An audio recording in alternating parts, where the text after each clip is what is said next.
majlis diteruskan lagi dengan topik pertama kita pada malam ini. Majlis dengan segala hormatnya menjemput yang berbahagia Profesor Madya Dr. Muhammad Izwan Mahmud untuk memberi tips mencari kerja sewaktu pandemik atau trend pekerjaan pasca COVID-19. Dengan segala hormatnya dipersilakan Prof. Bismillahirrahmanirrahim. Assalamualaikum warahmatullahi taala wabarakatuh. Terima kasih Cik Nabila selaku moderator kita pada malam ni. Rakan ahli panel Cik Sufian Harun dan juga Cik Andy, panggilan tadi disebut sebagai Cik Andy. Jadi saya sukalah malam ni dapat berganding bersama dengan orang-orang hebat di Perkeso ni. Dan saya rasa kalau sekarang kita sebut Perkeso ni ramai kenal lah.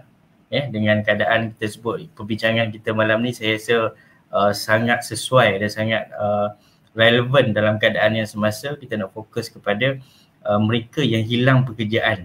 Itu satu. Tapi kami di universiti ni, Cik Andy dan juga Cik Sofian kita risau untuk pelajar kita yang akan grad. Sejauh mana mereka mendapat pekerjaan selepas tamat pengajian. Bukan sekadar pelajar yang risau, hari ni grad, esok dapat kerja ataupun tak. Ibu bapa juga risau. Universiti juga risau. Kerajaan lagilah dengan kerisauan disebabkan pandemik itu sendiri dan bagaimana dia impact kepada ekonomi negara lah. Ni dah hampir 2 tahun kita ni Cik Andy, Cik Sufian kan. Jadi saya rasa semua pihak memegang peranan lah. Kami di universiti dan saya rasa di Perkeso pun apatah lagi lah. Saya rasa tengok dengan program-program yang dilaksanakan. Actually kita pun banyak sebenarnya program dengan Perkeso sebelum ni pun kan. Saya di Pusat Pembangunan Career UKM. Jadi saya rasa tajuk pada malam ni seperti yang Cik Nabila berikan tu, saya rasa sangat penting untuk kita bincang dan kita kupas. Walaupun itu saya ada sediakan sikit slide saya tu, walaupun saya tak bergantung sangat pada slide. Kalau ada soalan-soalan daripada rakan-rakan sama ada Facebook ataupun di ruangan StreamYard ni, mungkin kita boleh pick soalan tersebut, kita boleh kupas. Cuma fokus saya pada malam ni Cik Andy dan juga Cik Sufian dan Cik Nabila. Cik ke Puan? Puan Nabila ke Cik ni? Nak panggil Cik lah kot Saya Cik Nabila. Saya nak tolong promote lah sebenarnya kan. Cik Nabila kan. Kerisauan dalam kalangan pelajar universiti kan, pertamanya bila melihat statistik, angka-angka yang dipaparkan sama ada dalam newspaper, sama ada dalam berita-berita tentang kadar pengangguran. Semenjak berlakunya pandemik COVID-19 daripada 18 Mac sampailah sekarang, semua pihak, ada pelajar tu takut nak masuk ke program pengajian perhotelan, hospitality, pelancongan, everything ni, yang kita lihat industri ni terkesan secara langsung hampir 2 tahun. Kerisauan tu berlaku. Dan mereka yang telah berada dalam program pengajian itu pula memikirkan tentang statistik yang menunjukkan bahawa peluang untuk mendapatkan pekerjaan itu sangat kecil, gap. Jadi akhirnya kerisauan tu menyebabkan dia berlaku kecelaruan dalam diri seseorang. Macam kita lah kan, kalau saya duduk tempat pelajar duduk dalam program engineering contohnya, yang sebelum itu kita lihat demand, job supply, demand and supply dalam program pengajian tersebut mungkin tinggi. Tapi bila berlaku pandemik COVID-19, banyak kilang-kilang ditutup dan banyak pejawatan di-freeze. Dan ini memberi peluang kepada kita untuk fikir. Sebagai seorang pelajar, sebagai seorang penggubal dasar dekat universiti, sebagai ahli komuniti dalam masyarakat kita, apa yang kita perlu buat kepada nasib pelajar-pelajar kita, graduan kita. Yang sebelum ni kita tengok rata-rata lah. Kita tengok graduate employability kan, setiap tahun. Hampir 80-85%, ada setengah universiti high 90% bekerja selepas 6 bulan tamat pengajian. Bila berlaku sahaja pandemik COVID-19, maka impactnya lebih besar.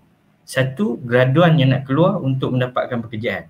Sama ada jadi job seeker ataupun job creator. Nanti kita bincang. Yang kedua adalah mereka yang hilang pekerjaan dalam tempoh ini.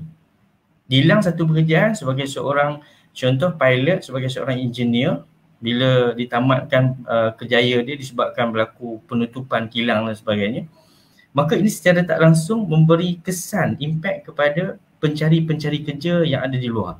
Maka wujudnya saya nampak ada satu alternatif kepada kita untuk melihat dalam konteks yang sangat positif. Ada industri-industri yang mungkin ditutup terus dalam tempoh setahun 2 tahun ni. Tapi kita perlu ingat, kita boleh lihat dari satu statistik, industri pemakanan, industri makanan, food industry berkembang dengan begitu pesat. Seperti kita tengok McDonald, KFC dan kita tengok restoran-restoran, walaupun tak boleh dine in kan, Kita lama nak Cik Andy kan, tak dapat makan kat kedai kan. Teringin nak makan kat kedai kan. Tapi saya lihat dari aspek ni, wujudnya kerjaya-kerjaya baru. Especially dalam gig ekonomi. Jadi ini yang saya nampak bahawa kita melihat peluang tu malam ni. Memang kita berada dalam keadaan bukan Malaysia saja, tapi semua negara di dunia menghadapinya. Maka apa yang kita perlu buat dengan inisiatif yang saya rasa Perkeso akan bincangkan selepas ini tentang daripada mula dulu kita ingat mula-mula kerajaan perkenalkan prihatin kan, kemudian prihatin 2, kemudian penjana untuk yang ada inisiatif yang besar untuk Kementerian Pengajian Tinggi, kemudian yang baru-baru ni apa? Pemerkasa dulu, kemudian pemulih. Yang baru ni pemulih kan. Jadi semua inisiatif ini untuk apa? Untuk merangsang semula ekonomi. Jadi ni bila nak merangsang semula ekonomi, badan-badan ni lah, Perkeso, HRDF, universiti, kementerian-kementerian yang terbabit termasuk Kementerian Belia dan Sukan. Jadi saya highlightkan benda kita work together. Tak boleh bekerja dalam bentuk silo lagi. Untuk bantu yang pertama, kalau kami di universiti struggle untuk pastikan ni tahun ni, Oktober nanti ramai pelajar akan graduan. Berapa ribu? Mungkin 6 ke 7 ribu. Itu untuk UKM saja.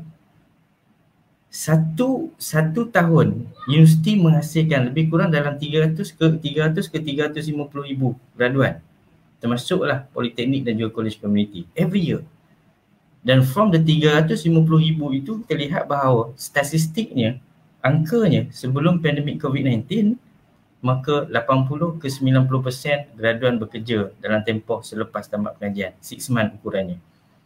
Tapi bila berlaku ni impactnya besar kepada kadar kebolehpasaran graduan. Ini yang kita katakan bagaimana kan apa persediaan graduan. Satu, apa persediaan graduan. Sebab tu saya ada video sebenarnya saya nak share kat sini. Boleh tak kita tengok video sekejap? Boleh kot Boleh. Share screen. Alright. Harapnya boleh dengar lah. Jarang guna Sermiak ni Nabila. Kena share audio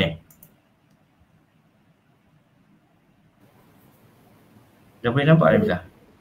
Boleh saya nampak. Nampak Yang ni saya nak kaitkan, are you ready dengan kita nak melihat bahawa adakah kita bersedia kan untuk berhadapan dengan realiti kan. WHO sendiri pun menjengkelkan bahawa pandemik yang kita hadapi ni tak tahu sampai bila. Maksudnya tidak ada satu harapan mengatakan okey tahun depan dah ekonomi pulih, 2 tahun lagi ekonomi pulih. We don't know. This uncertainty. Now we harus memikirkan bagaimana kita nak facing dengan keadaan yang extraordinary event ni dan kita kena berpijak di bumi yang nyata lah. That's the reality. Cuba kita tengok satu video ni. Saya sediakan video ni yang kita boleh tengok. Kadar pengangguran di Sekejap Malaysia meningkat kepada 4.5% tahun lalu iaitu kadar tertinggi dalam tempoh 27 tahun. Ketua Perangkawan Malaysia Datuk Seri Dr. Muhammad Uzair Mahidin berkata, ia apabila jumlah permintaan buruh dalam negara yang lebih perlahan akibat impak negatif pandemik COVID-19. Nama saya Faris Abu Bakar, umur 40. Saya dah jadi pilot dalam lebih kurang 15 tahun. Kita expect akan ada sampai ke tahap macam ni. Tapi bila keluar email cakap ada kehendaki untuk long term update. So saya rasa macam sedih ni. And then at the same time MCO pula, bila dah duduk rumah lama, kira pun tak jalan apa semua, saya try jadi rider. Kita hantar parcel. Masa tu tak boleh keluar. So rider hantar parcel, dia ada surat. Ada banyak parcel nak hantar. So saya try buat rider hantar parcel. Tiba kita tahu industri makanan ni tiba-tiba naik kan. Buat makanan kat rumah, homemade dan ada runner akan hantar.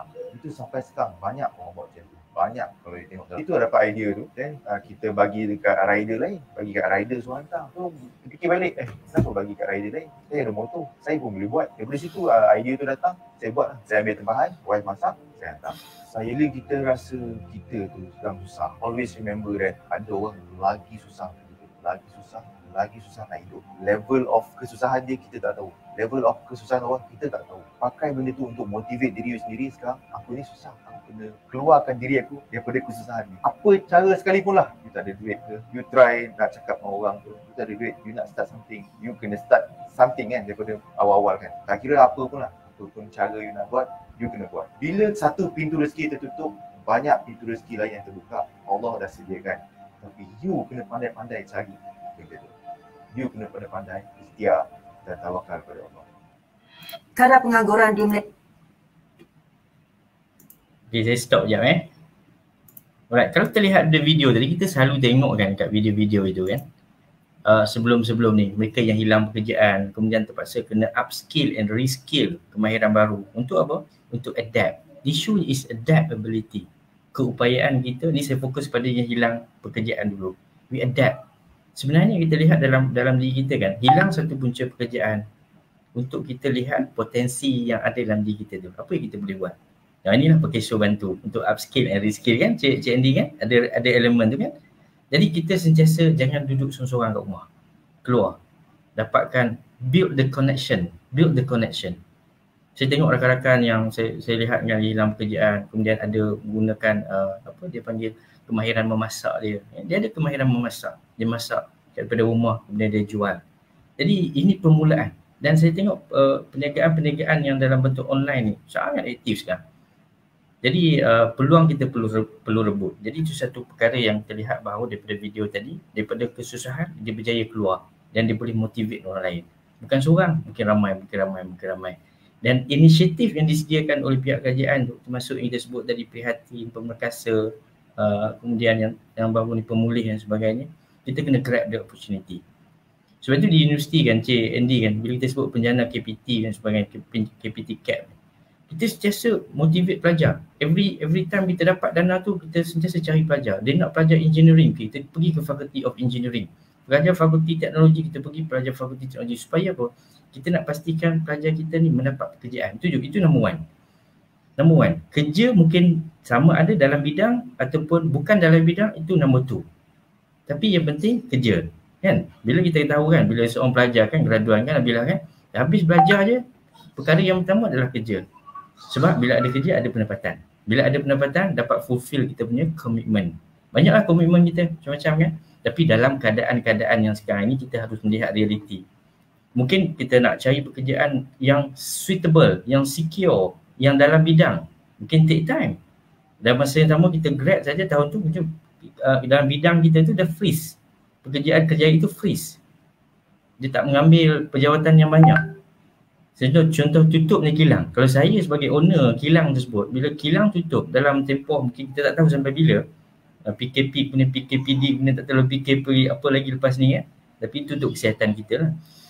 Saya sebagai bos kilang tu, saya akan maintain staff yang sedia ada. Setuju tak? Sebab saya pun nak kena jaga saya punya aliran masuk, keluaran masuk, saya punya investment. Jadi ini yang kita harus mikirkan. Jadi pada graduan bila berlaku perkara-perkara yang sebegini, kita harus membuka mata kita. Pertama, kita mencari pekerjaan yang mungkin kadang-kadang kita memang nak kerja yang secure dan stable tadi. Tapi mungkin tak ada. Apa yang kita perlu buat? Bekerja yang bukan dalam bidang. Okey. Nombor tu, bila bekerja bukan dalam bidang, maka kita kena lihat apakah kemahiran yang perlu kita upskill, yang perlu kita reskill. Oh, mungkin kita kata kita tak ada kemahiran digital skill. Okey, now banyak syarikat, banyak agensi telah menyediakan sekarang. Perkeso sendiri pun saya rasa ada menyediakan kemahiran-kemahiran digital kepada pekerja yang ingin menceburi satu bidang. Especially dalam KPT CAP, kita ada sebut sebagai matching process, match antara seseorang individu graduan itu dengan kerjaya yang sesuai dengan dia. Yang satu lagi adalah keusahawanan ataupun satu lagi sebut sebagai gig economy. Jadi inisiatif tu ada, rebutlah peluang. Jadi untuk bercakap tentang, ada masa saya banyak masa dah bila saya dah sediakan 2-3 slide lagi. Saya nak share slide ni untuk tips bagaimana, saya nak ringkas kan, bagaimana kan para graduan ataupun mereka yang hilang pekerjaan untuk mencari pekerjaan dalam tempoh ini.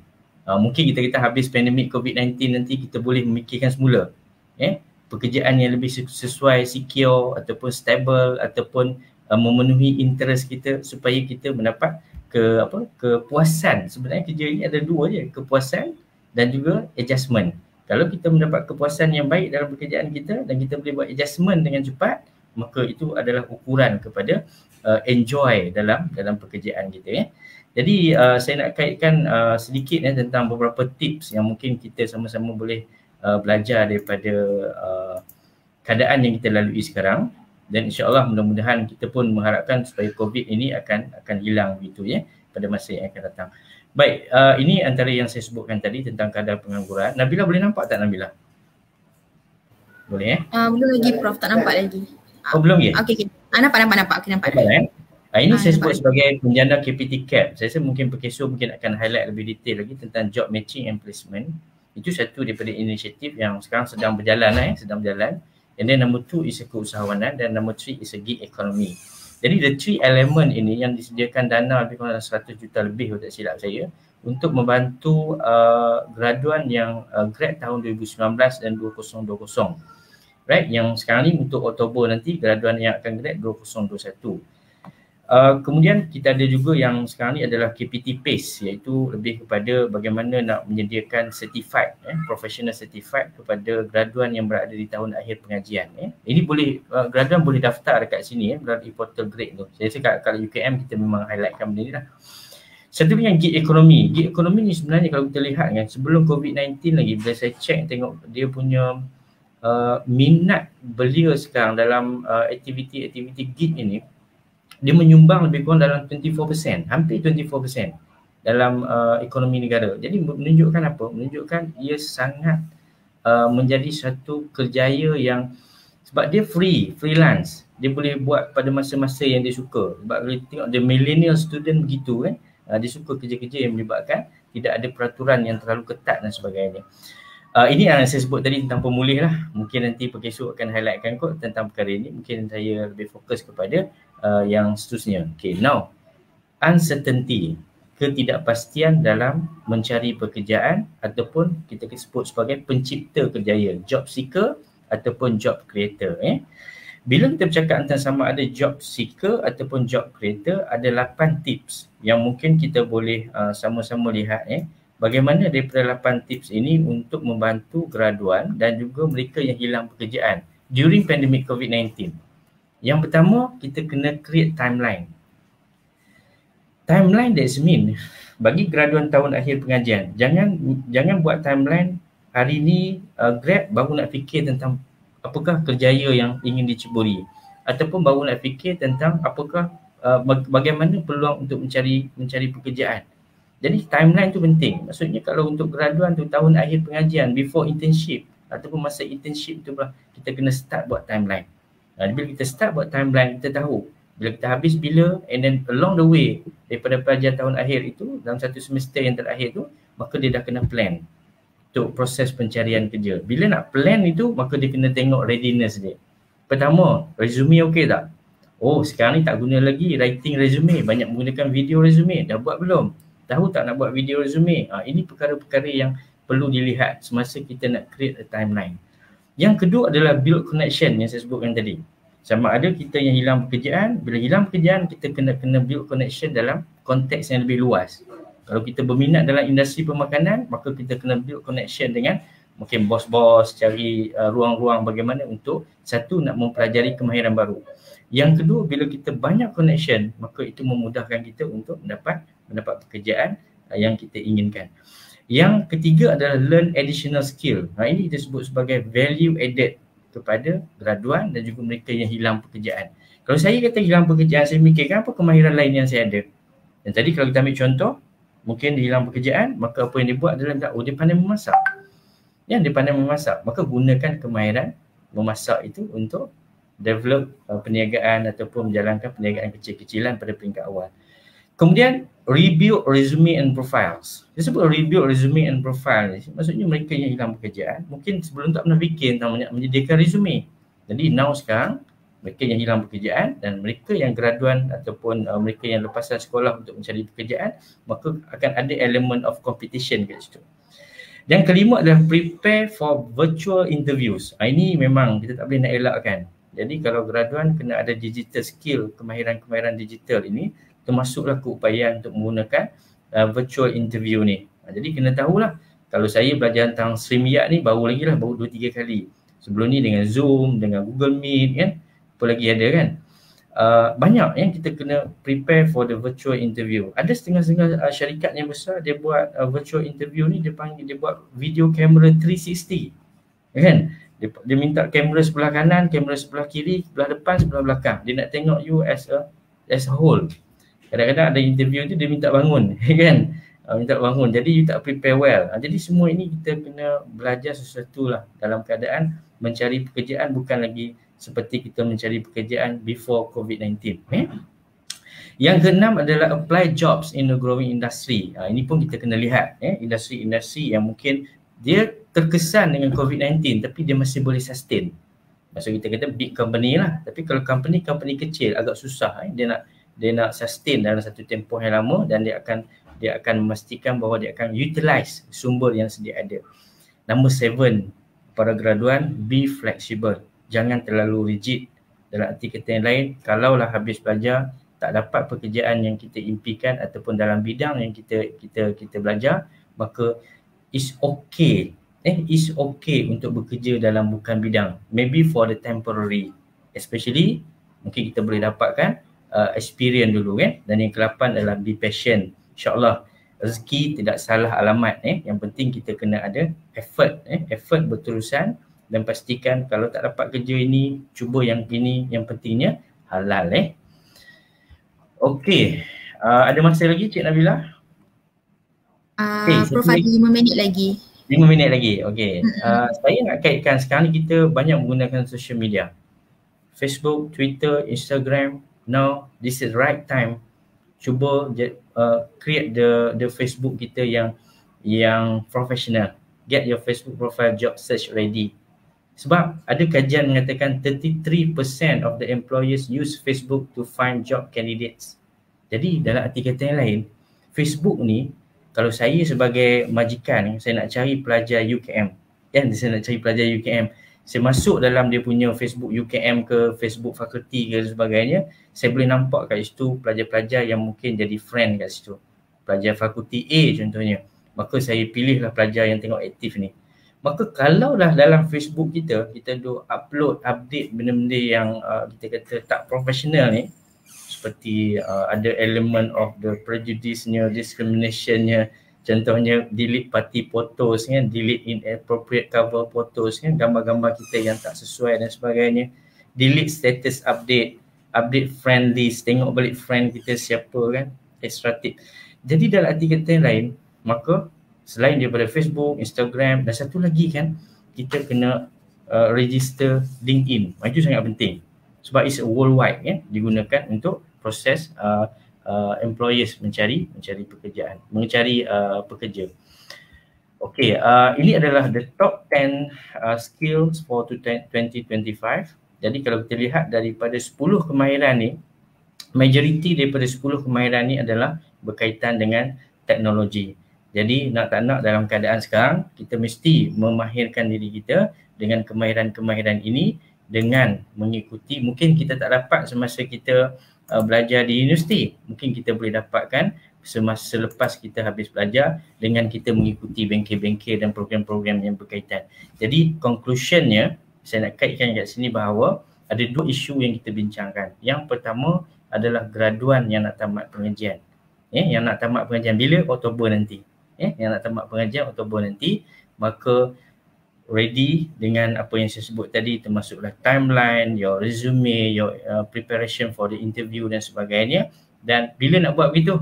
Bukan semasa habis belajar. Maksudnya before you tamat pengajian, you dah plan everything. Satu.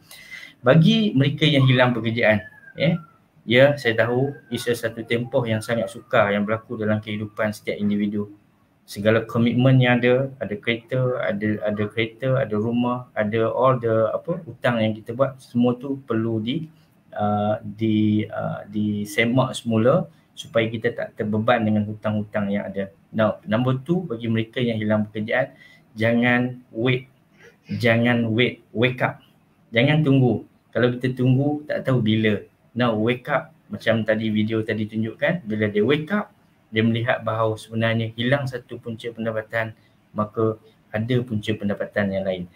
Jadi memang bercakap senang, saya tahu rakan-rakan yang ada kat luar sana yang hilang pekerjaan, tapi sambutlah tangan-tangan yang ada kat luar ni, kerajaan melalui PKSO, HRDF dan sebagainya yang ada, maka saya rasa kalau kita sentiasa melihat peluang yang kedua, tak kisahlah kedua ke ketiga ke, tapi selagi kita hidup sebenarnya kan Nabila kan, peluang itu ada dan kita berhak untuk memilih bagaimana nak memastikan bahawa pekerjaan kita, sebab kita ada tanggungjawab Nabila. You ada suami, you ada isteri, you ada anak-anak and everything, ada tanggungjawab. maka lihat tanggungjawab dan komitmen itu, maka kita tak jadi manusia yang individu yang putus asa, insyaAllah. Jadi saya rasa cukuplah begitu Nabila. Mungkin kita bagi rakan-rakan daripada Keso untuk bincang sama. Mungkin ada tawaran-tawaran ni istimewa kan. Saya pun nak dengar juga macam ni. Okey, silakan. Okey, terima kasih. Majlis mengucapkan terima kasih kepada yang berbahagia, Profesor Madya Dr. Muhammad Izwan di atas perkongsian tips itu tadi.